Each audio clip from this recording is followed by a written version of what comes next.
Good morning student. तो ये gravitation जो पार्ट है इस चैप्टर का पार्ट है ग्रेविटेशन और अगला प्रेशर। तो ग्रेविटेशन पार्ट का ये लास्ट टॉपिक है मास एंड वेट। ठीक है, तो मास एंड वेट क्या होता है? तो सबसे पहले तो मास। What is mass? मास एक जैसे किसी भी ऑब्जेक्ट के अंदर, जैसे यही है ऑब्जेक्ट, ये ऑब्जेक्ट है तो इसके अंदर काफ़ी सारे कंटेंट्स हैं। कंटेंट्स मतलब क्या हो सकते हैं इसके? पार्टिकल्स। तो इन पार्टिकल्स जो पार्टिकल्स है तो ये टोटल कंटेंट्स है, उसी को हम मास बोलते हैं। ठीक है, तो mass is the content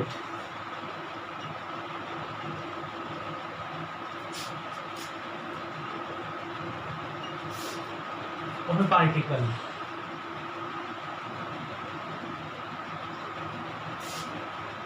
of a body. Particle mean body बोलेंगे।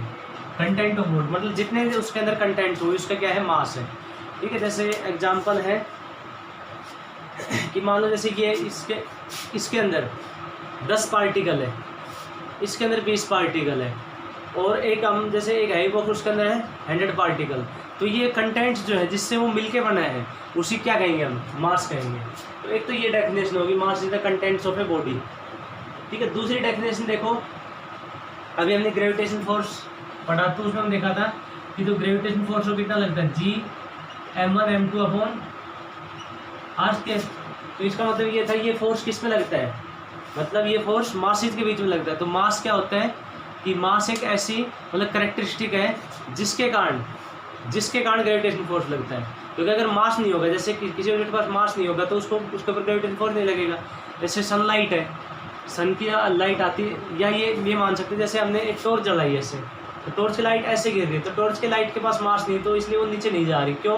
क्योंकि अगर उसके पास मास होता तो क्या करती? अर्थ उसको खींच लेती। तो ऐसे जिस ऑब्जेक्ट के पास मास होगा और मास के कारण क्या लगेगा? Gravitation force. तो दूसरी इसके हम ये भी लिख सकते हैं definition, it is the characteristic of body. Characteristics of a body due to which it experiences gravitational force।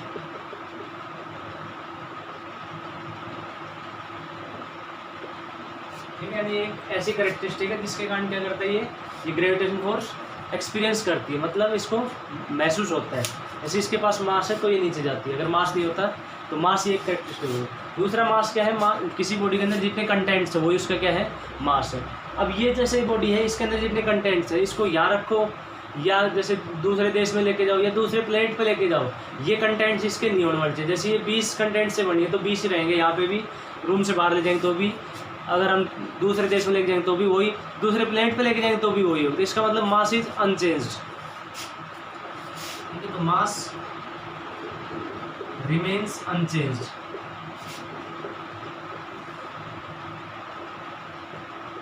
Everywhere, मतलब कहीं पे भी लेके जाओ इसलिए चेंज नहीं होगा। यूनिट क्या होगी इसकी? यूनिट क्या होती? मास की केजी, ये तो है इसकी यूनिट केजी होगी। ऐसा यूनिट ये इसकी स्टैंडर्ड यूनिट है।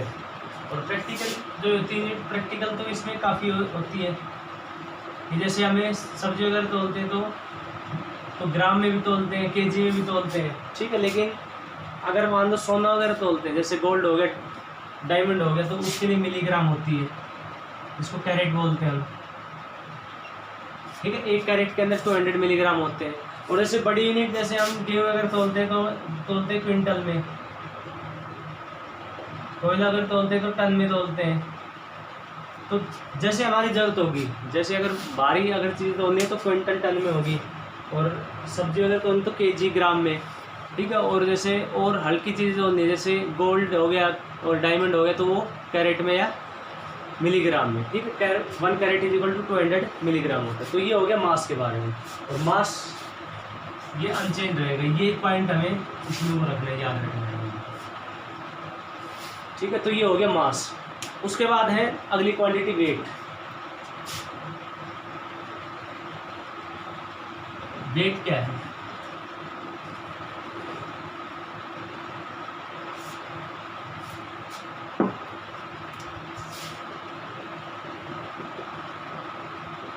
तो वेट एक फोर्स होता है, ठीक है, तो it is a force experienced by a body by the surface in contact.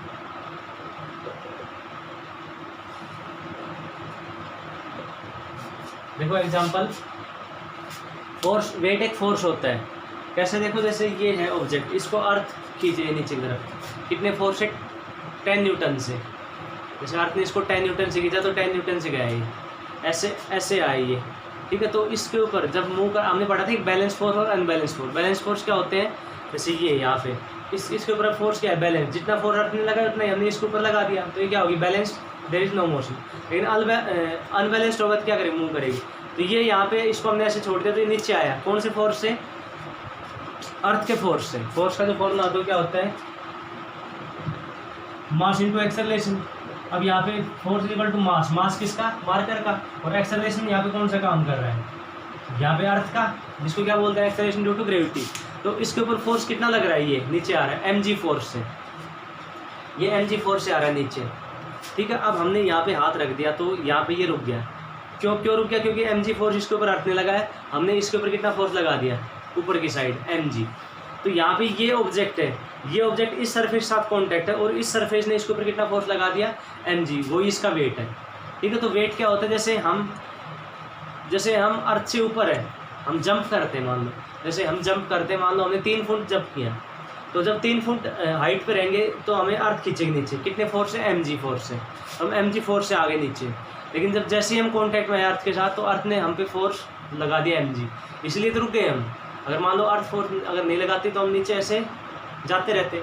तो अब अर्थ ने हमें ऊपर की तरफ फोर्स लगा के, अर्थ ने ऊपर की तरफ फोर्स लगाया, तो वो जो फोर्स अर्थ ने हम पे लगाया वो ये क्या है? हमारा वेट है, ठीक है। तो वेट क्या होता है? It is a force experienced bye a body by the surface in contact. जैसे यहाँ पे ये अर्थ है, ठीक है, ये अर्थ है और ये ऑब्जेक्ट है, जैसे यहाँ पे ये ऑब्जेक्ट है जिसका मास है m, तो अर्थ इसको खींच रही है कितने फोर्स से? मास इंटू एक्सेलरेशन, तो मास m और एक्सेलरेशन g। अब ये जब ये यहाँ पे आ जाएगा जब, तो अर्थ तो उसके ऊपर कितना ही फोर्स करके अप्लाई mg, लेकिन अब इस सरफेस ने भी इसके ऊपर फोर्स लगा दिया ऊपर की तरफ mg, क्योंकि ये तो एक्शन है, तो ये क्या लग गया? रिएक्शन फोर्स, इसलिए ये ऑब्जेक्ट यहाँ रुक गया। तो ये इस ऑब्जेक्ट के ऊपर, ये ऑब्जेक्ट इसके साथ कॉन्टैक्ट, तो इस सरफेस ने ऊपर की तरफ फोर्स लगाया, वो इसका क्या है? वेट है, ठीक है। तो वेट क्या होता है? वेट एक फोर्स होता है, वेट एक फोर्स होता है experienced bye a body by the surface in contact. मतलब जिस सरफेस के साथ कॉन्टैक्ट में होते हैं उसी का वेट बोलते। जैसे देखो हम जब से पैदा हुए, जब से हमने चलना स्टार्ट किया है, अब वो चीज़ हमें महसूस क्यों नहीं होती कि अर्थ हमें दबा रही? देखो हमें अगर कोई ऊपर तरफ फोर्स लगाए तो हम ऐसे ऊपर तरफ उठते जाएंगे, ये जैसे इसके ऊपर, जैसे हम तो कोई पीछे से धक्का मार दे तो हमें वो धक्का महसूस होता है। लेकिन हमें इस बात का पता चला है कि अर्थ भी हमें ऊपर की तरफ दबा रही। कैसे? क्योंकि जब हम ऊपर जैसे हवा में जाएंगे तो हमें अर्थ खींचेगी नीचे की तरफ, क्योंकि हमारे पास मास है, मास के कारण कौन सा फोर्स लगे? ग्रेविटेशनल। और अर्थ ने कितने फोर्स से खींचा? मास इंटू एक्सेलरेशन, मास m है, एक्सेलरेशन कितना g, तो mg फोर्स से नीचे आ रहा है। जैसे इसकी बात है डस्टर की, तो ये mg फोर्स से आ रहा है नीचे, लेकिन जैसे ही ये नीचे आया तो यहाँ पे सरफेस आ गया। अब सरफेस ने इसके ऊपर कितना फोर्स अप्लाई कर दिया? जितने फोर्स से नीचे आ रहा था mg से आ रहा था, इसने इसके ऊपर mg फोर्स लगा दिया, तो वो जो mg फोर्स वही इसका क्या है? वेट है, ठीक है। तभी तो रुक गया ये। अगर मान लो ये हाथ अगर नहीं आता नीचे तो mg से नीचे चले जाता, ठीक है। तो ऐसे ही हम पे भी फोर्स लग रहा है अब mg ऊपर की तरफ, लेकिन हमें महसूस क्यों नहीं होता? उसका कारण ये है क्योंकि देखो बचपन से जब से हमने चलना स्टार्ट किया है तब से हम उस फोर्स को महसूस, वो फोर्स हम पे लग रहा है, तो उस फोर्स की आदत पड़ गई हमें, इसलिए वो हमें महसूस नहीं होता। जैसे mg फोर्स हम लगा रहे हैं अर्थ के ऊपर नीचे, अर्थ हमें खींच रही नीचे, m मास है, g acceleration due to gravity है। अब जैसे बीच में ये आ गया, सरफेस आ गया, ठीक है, सरफेस ने फोर्स लगा दिया mg, इसलिए हम क्या हो गए? मतलब बैलेंस फोर्स हो गए, एक mg नीचे और एक mg ऊपर, तो दोनों क्या हो गए? बैलेंस। और बैलेंस अगर हो जाते हैं तो क्या बोलते हैं उसको? बॉडी इज एट रेस्ट, इसलिए हम क्या एट रेस्ट है। तो हम पे जो फोर्स लगा है सरफेस ने वही क्या है हमारा वेट। तो वेट जैसे हम बोलते हैं ना कि हमारा वेट 60 kg है, 70 kg, 80 kg, तो वो वेट नहीं, वो मास है, ठीक है। अकॉर्डिंग टू साइंस फिजिक्स कि मास क्या होता है, मास की यूनिट होती है kg ग्राम, ये तो वो मास होता है, वो वेट नहीं होता, ठीक है। उसको क्यों बोलते हैं वो चीज़ भी हमें बताएंगे इसमें। तो यहाँ पे देखो ये mg यहाँ पे क्या है, ये दिस इज वेट, इसको कहेंगे वेट, क्योंकि ये वेट है सरफेस कांटेक्ट में, ये फोर्स अप्लाई कर रही है, ठीक है। तो वेट का फॉर्मूला क्या आ गया, वेट का फॉर्मूला, वेट एक फोर्स ही होता है और फोर्स का फॉर्मूला क्या होता है, mass into acceleration. Mass into acceleration, acceleration कितना है g, तो वेट का फॉर्मूला आ गया m इनटू जी, ठीक है। तो ये हो गया वेट ही। अब ये वेट है, ये वेट अनचेंज नहीं रहा। जैसे मास के लिए हमने पढ़ा था कि मास हमेशा क्या होता है, कांस्टेंट, क्योंकि मास क्या होता है, कंटेंट्स ऑफ बॉडी। तो कंटेंट्स ऑफ बॉडी कहीं पे भी चेंज नहीं होने, किसी भी उसमें जाओ, सरफेस पे 10 पार्टिकल से बना है तो 10 ही पार्टिकल उसमें रहेंगे, कहीं भी चले जाओ। लेकिन वेट क्या का फॉर्मूला क्या है, m इंटू जी। तो m तो कहीं चेंज नहीं होता, लेकिन g तो चेंज होता है, ठीक है। पढ़ा था हमने ये कि जैसे मून के ऊपर g की वैल्यू अलग होती है, अर्थ के ऊपर अलग होती है। जो एक्सेलरेशन ड्यू टू ग्रेविटी का जो फॉर्मूला था वो ये था, g is equal to G mass of planet upon radius of planet. तो मास हर प्लेनेट का अलग अलग है, साइज के कारण रेडियस भी अलग अलग है सबकी, तो इसलिए जी की वैल्यू अलग अलग होगी। जी की वैल्यू अलग अलग होगी तो इसका मतलब वेट भी अलग अलग होगा। ये तो दूसरी उसकी बात होगी प्लेनेट की, ठीक है। अब जैसे हमारी अर्थ है, इसके ऊपर भी जैसे हमने पढ़ा था जी की वैल्यू अलग अलग होती है। कहीं पे जैसे हाइट पे जाएंगे तो डिक्रीज होगी, डेप्थ में जाएंगे तो भी डिक्रीज होगी। तो इसका मतलब ये हो गया कि हमारी जो वेट है वो अलग अलग जगह पे अलग अलग होगा। तो वेट का फॉर्मूला एम जी हो गया, जैसे यूनिट निकालें तो मास इन वेट क्या है, फोर्स, फोर्स की यूनिट होती है वही वेट की होगी, इसकी यूनिट होगी न्यूटन वेट की। लेकिन हम वेट बोलते हैं केजी में, कि इसका वेट है 60 kg, 70 kg। तो वो केजी क्यों है, क्यों बोलते हैं, देखो केजी इसलिए क्योंकि यहाँ पे मास के लिए यूज़ करेंगे केजी और जी के लिए जी हो गया ये, ठीक है। तो जैसे हम बोलेंगे मास 60, तो 60 जी होता है, एक्चुअल में वो मास होता है 60 जी, लेकिन हम उसको क्या बोलते हैं 60 kg, क्योंकि जी उसमें साइलेंट होता है, ठीक। क्योंकि हम जैसे बार बार उसको नहीं बोलते 60 kg जी, तो उसको 60 kg बोल देते हैं, 70 kg बोल देते हैं। तो इसलिए हम वेट के लिए हमें मतलब आदत पड़ी हुई कि उसको kg बोलते हैं। एक्चुअल में kg किसकी यूनिट है, मास की यूनिट है वो, ठीक है। तो ये क्या है, जैसे हमने बोल दिया कि वेट है 60 kg, तो इसका मतलब वेट कितना, वो 60 इंटू जी है, वो जी की वैल्यू जैसे 9.8 है, या हम जैसे ऑलमोस्ट 10 ले लें उसको, तो 60 इंटू 10 600 न्यूटन हो गया। वेट जैसे बोल दिया 10 kg है, तो इसका मतलब वो कितना है 10 इंटू जी, क्योंकि 10 kg तो हो गया मास इंटू जी उसके साथ होगा मल्टीप्लाई। जैसे वेट बोल दिया ना 10 kg, तो इसका मतलब 10 इंटू जी, क्योंकि उसके साथ जी और है मल्टीप्लाई, मास के साथ जी जब मल्टीप्लाई तब वेट बनता है वो, ठीक है। तो इसलिए इसमें ये चीज़ ध्यान रखना, वेट जब भी बोल दें कि वेट 40 kg, इसका मतलब क्या है कि उसके साथ जी और हमें मल्टीप्लाई, क्योंकि वो 40 kg क्या बोला उसका मास, उसके साथ जी और मल्टीप्लाई होगा तब वो वेट बनेगा। तो 40 इंटू जी की वैल्यू कितनी होती है 10, 40 इंटू 10 कितना हो गया 400, तो हमें कहेंगे उसका वेट कितना है 400 न्यूटन। तो ये होगी यूनिट न्यूटन होगी। एक और होती है kg वेट बोल देते हैं,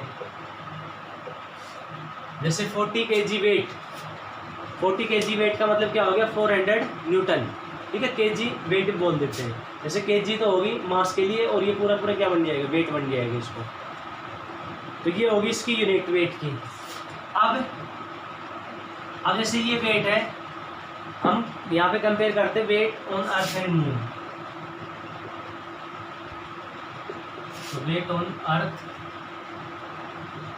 एंड मून, जैसे ये हमारी अर्थ है, ठीक है। इसके ऊपर ये ऑब्जेक्ट रखा है जिसका मास है m, यहाँ पे अर्थ का सेंटर है, और ये होगी इसकी रेडियस ऑफ अर्थ।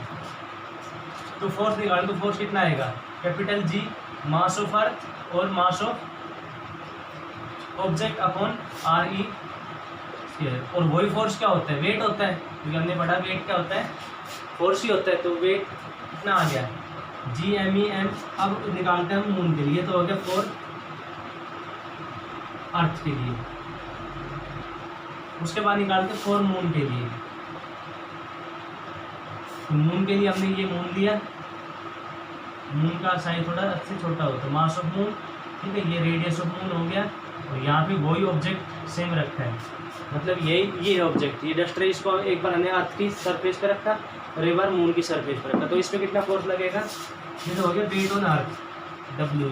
अब इस पर हम निकालेंगे वेट ऑन मून, तो वो कितना आएगा, फोर्स का formula capital G mass of moon, mass of object upon RE sorry radius of moon का स्क्वायर। अब कंपेयर कर रहे हैं हम इन दोनों, तो कंपेयर के लिए क्या करना पड़ेगा, इनको डिवाइड, तो weight on earth upon weight on moon is equal to weight on earth का फॉर्मूला क्या हो गया, GMEM अपॉन RE का स्क्वायर, और इसका क्या हो जाएगा G mass of moon, mass of object upon radius of moon का होल स्क्वायर। तो G से G कैंसिल, एक ये मास से मास कैंसिल, तो ये कितना आएगा, weight on earth upon weight on moon,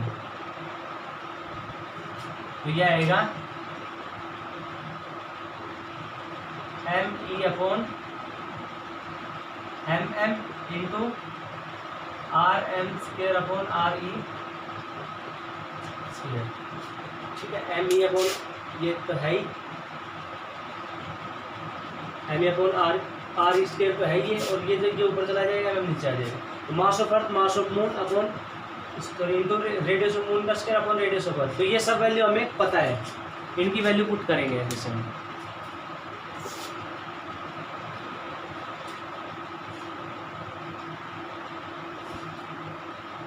इनकी वैल्यू पुट कर देंगे, तो जब वैल्यू पुट करेंगे तो जैसे मास ऑफ अर्थ हमें पता है 6 × 10⁻24 kg है, मास ऑफ मून हमें पता है 5.7 × 10⁻22 kg होता है, ठीक है, याद करने की जरूरत नहीं है वैसे, और रेडियस पता है मून की और अर्थ की पता है, तो बाई पुटिंग द वैल्यूज इनकी वैल्यू पुट करेंगे, by putting the values of ME MM RE and RM, ठीक है, ये पता है, ये हमें नहीं रखनी याद, ये क्वेश्चन में जैसे क्वेश्चन भी आएगा तो उसमें दी हुई वैल्यू, तो ये आएगा वेट WE अपॉन WM, ये 6 के आएगा इक्वल,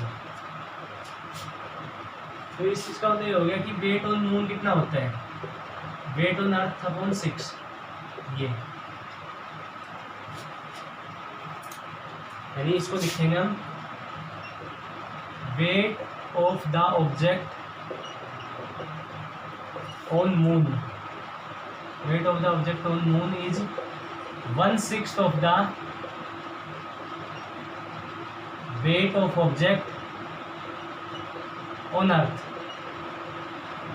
मतलब अर्थ के ऊपर जितना वेट है, किसी ऑब्जेक्ट का अर्थ पे जितना वेट है, मून पे उसका 1/6 होता है, ठीक है, जैसे मान लो जैसे हम बोल रहे हैं कि यहाँ पे ऑब्जेक्ट उसका वेट है 60 kg, 60 kg का मतलब मैंने बताया था 60 × G है वो, तो यहाँ 60 G है तो वहाँ पे 1/6 होगा, 10 G होगा वहाँ पे, तो इसका मतलब ये हो गया कि वहाँ पे किस चीज़ को अगर उठाएंगे तो हमें 6 टाइम्स हल्की वो मिलेगी, 60 kg की अगर कोई चीज़ है तो 10 kg की हमें लगेगी, क्यों, क्योंकि वहाँ पे ग्रेविटी वैल्यू क्या होगी, कम होगी एज कम्पेयर टू अर्थ। अगर यहाँ पे जैसे 600 kg वेट है तो वहाँ पे 100 kg मिलेगा, तो इसका मतलब ये है, क्यों, क्योंकि वहाँ पे जैसे मून है, मून के लिए ग्रेविटी वैल्यू कम है, वेट का फॉर्मूला क्या होता है M × G, तो मास तो सेम रहेगा, G की वैल्यू क्या होती है, वो अलग होती है हर प्लेनेट के लिए, तो अर्थ का साइज उसमें बड़ा है और मास भी ज़्यादा है, इसलिए अर्थ के ऊपर ग्रेविटी वैल्यू क्या होगी एज कम्पेयर टू मून ज़्यादा है, इसलिए अर्थ के ऊपर जैसे ज़्यादा वेट दिखेगा और मून के ऊपर वो कम दिखेगा, 1/6 दिखेगा।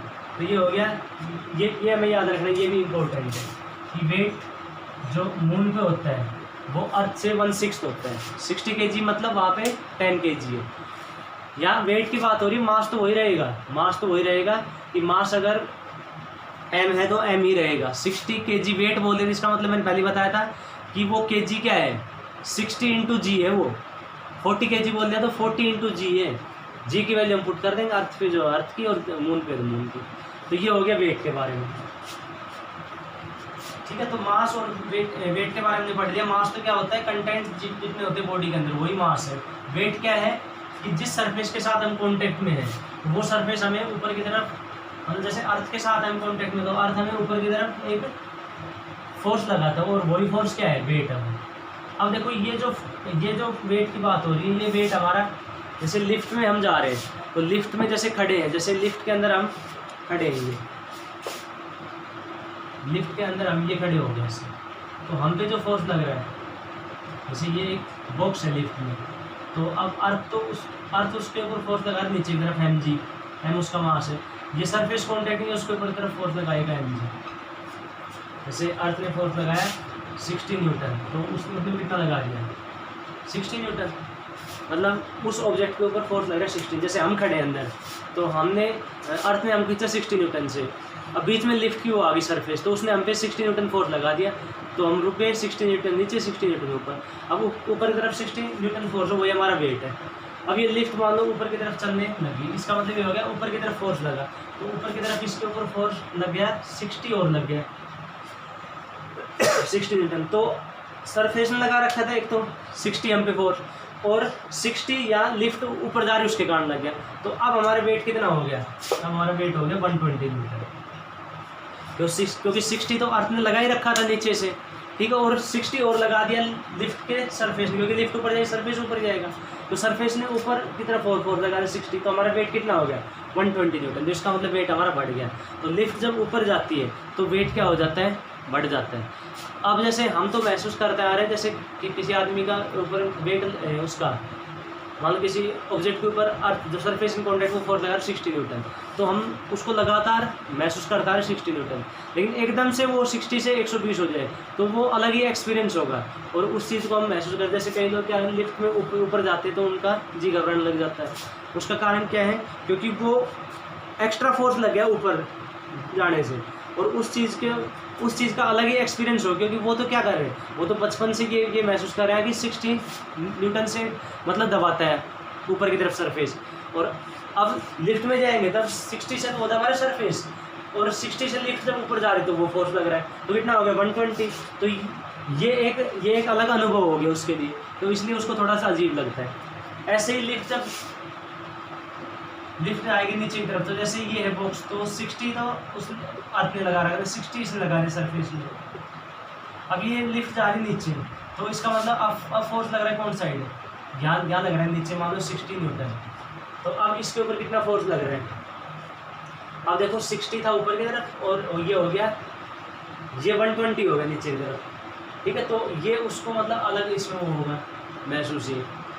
तो जैसे लिफ्ट ऊपर जाती है और नीचे जाती है, लिफ्ट के लिए नहीं, जैसे झूले के लिए देखो जो मैरी गो राउंड होता है, मेले के अंदर झूला होता है वो ऐसे घूमने वाला, तो उसमें जो ऊपर जाता है तो हमें एकदम से मतलब अलग वो होता है महसूस। जैसे कई लोग तो झूलते नहीं है, उसका कारण यही होता है कि ऊपर जाते हैं तो वेट बढ़ जाता है हमारा, और जब वो झूला नीचे आता है तो वेट क्या हो जाता है हमारा, कम हो जाता है, ठीक है, और उसके कारण क्या होता है फिर वो हमें अलग ही होता है महसूस। ऐसे ही जब रॉकेट ऊपर जाता है, रॉकेट बहुत स्पीड से ऊपर जाता है तो वेट बढ़ जाता है हमारा, नीचे आता है तो वेट कम हो जाता है, तो ऐसे वेट हमारा कम ज़्यादा होता है, ठीक है। उसके बाद ये आता है फ्री फॉल। फ्री फॉल क्या होता है, देखो वेट क्या होता है, वेट कि जब हम किसी सरफेस के साथ कॉन्टैक्ट में रहते हैं तब हम पे एक फोर्स लगता है ऊपर की तरफ, वही हमारा वेट है, ठीक है। अब जैसे मान लो किसी ऑब्जेक्ट को फ्रीली फॉल कर दिया, इसको हमने ऐसे छोड़ दिया, तो ऐसे जब छोड़ दिया तो ये हवा में है तो किसी सरफेस के साथ कॉन्टैक्ट में नहीं है, और किसी सरफेस के साथ कॉन्टैक्ट में नहीं है, तो इसका मतलब इसका वेट कितना हो गया 0, क्योंकि वेट कब महसूस होता है, जब सरफेस के साथ कॉन्टैक्ट में। जैसे ये ऑब्जेक्ट है 10 न्यूटन से नीचे आ रहा है ऐसे, यहाँ पे आते ही 10 न्यूटन इसके ऊपर तरफ लग गया, वही इसका वेट है। तो यहाँ पे कोई ऑब्जेक्ट जब फ्री फॉल है, जब वो ऐसे हवा में था तो किसी सरफेस के साथ कॉन्टैक्ट में नहीं था, सरफेस में कॉन्टैक्ट में नहीं था, कोई फोर्स नहीं लगेगा, इसका मतलब वेट भी 0 हो गया। तो वो कंडीशन होती है फ्री फॉल, ठीक है। तो फ्री फॉल कंडीशन क्या होती है, जब व्हेन एन ऑब्जेक्ट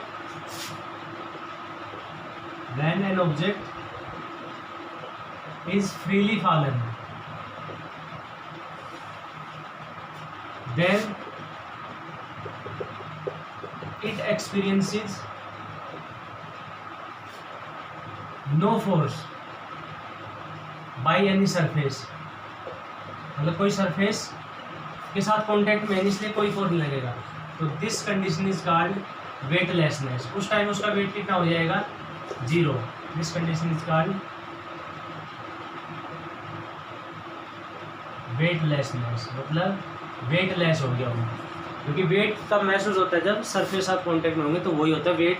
तो सरफेस के साथ कॉन्टैक्ट में नहीं है तो इसलिए वेटलेस वेट। और ऐसा ही होता है कि जब हम पैराशूट में से एकदम से कूद जाते हैं, जंपिंग करते हैं, तो हमें अलग ही महसूस होती है, क्योंकि सरफेस हमारे साथ कॉन्टैक्ट में है नहीं। हमें तो क्या महसूस होता है, क्योंकि हम देखो हमेशा अर्थ के साथ कॉन्टैक्ट में रहते हैं, तो अर्थ के साथ कॉन्टैक्ट में अगर रहेंगे तो अर्थ हमें नीचे की तरफ खींचेगी, और सरफेस के साथ कॉन्टैक्ट में आने वो हमें ऊपर तरफ फोर्स लगाएगा। वो ऊपर तरफ जो फोर्स लग रहा है वही हमारा वेट है। अब जैसे ऊपर से जैसे जंप करते तब क्या होता है कि कोई सरफेस कॉन्टैक्ट नहीं, कोई सरफेस कॉन्टैक्ट नहीं, इसका मतलब हमारा वेट हो गया जीरो। तो उस कंडीशन क्या कहेंगे, फ्री फॉल और वेटलेसनेस। ठीक है, तो ये इसका जो ग्रेविटेशन पार्ट जो था, ग्रेविटेशन पार्ट वो कंप्लीट हो गया। मतलब ये पार्ट अलग था वैसे ग्रेविटेशन। अब हम नेक्स्ट जो हमारा टॉपिक होगा वो होगा थ्रस्ट एंड प्रेशर।